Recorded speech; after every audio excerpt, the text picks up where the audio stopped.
Hey everyone, welcome back. Today we're focusing on a major development in the state of North Carolina, something that's been building since March of last year. It's an issue we've been following closely, and it could very well be the final chapter in a larger national movement.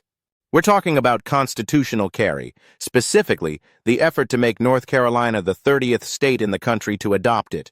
If successful, it could also be the last state to do so, unless there's some sweeping change at the federal level, which seems unlikely in the near future. But as things stand, North Carolina is right on the edge, and it's all coming down to a simple numbers game. Today's topic isn't just about North Carolina. It holds important lessons for every state across the country. Constitutional carry is not just a political issue, it's a reflection of a broader principle: the right to bear arms without excessive government restrictions. And while 29 states have already made the move, the silence in the media speaks volumes. You're not seeing constant headlines claiming that those states are descending into chaos. And that's telling. If there were alarming trends in crime or safety in those states, the media would be reporting it non-stop. But the reality is, the available data shows quite the opposite. Many of these states have either improved or remained stable in terms of safety. That's why this issue remains so important, especially for residents of North Carolina. Now let's talk about what's currently on the table. Senate Bill 50. This isn't a perfect bill, far from it.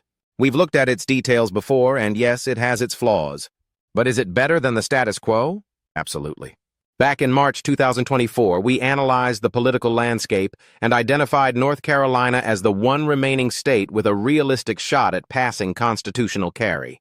And now, Senate Bill 50 has cleared both the House and the Senate. It's made its way to the governor's desk.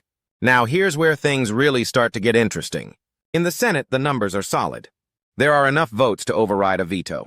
So that part is covered. But the real challenge lies in the House.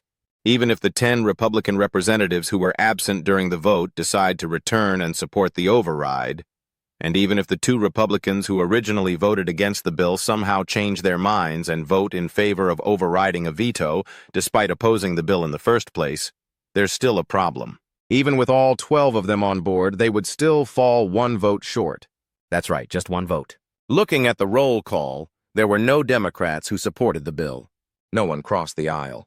So even in the best-case scenario for Republicans, with full attendance and unanimous party support, they'd still miss the threshold by a single vote. That means if Governor Josh Stein, as expected, vetoes Senate Bill 50, it will likely die right there. And that could mark the end of the road for constitutional carry at the state level. When you look beyond North Carolina, the picture becomes even more grim. Out of the remaining 20 states, most have little to no realistic chance of passing constitutional carry under their current political climates. The odds just aren't there. And unless there's a major shift in federal law, which isn't likely in the foreseeable future, this could truly be the final opportunity. But there's a bigger takeaway here, one that's critical, no matter where you live. Many people worry that our Second Amendment rights will be stripped away by the federal government, from the top down, by large federal agencies or sweeping national policies. And yes, history has shown that there have been federal efforts aimed at restricting those rights. But if you speak to those who live in states where strict gun laws are already in place, they'll tell you a different story. Most of those restrictions didn't start in Washington. They started locally. It's often state legislatures, governors, and even city councils that determine how much freedom or restriction you live under. The erosion of rights often begins from the bottom up.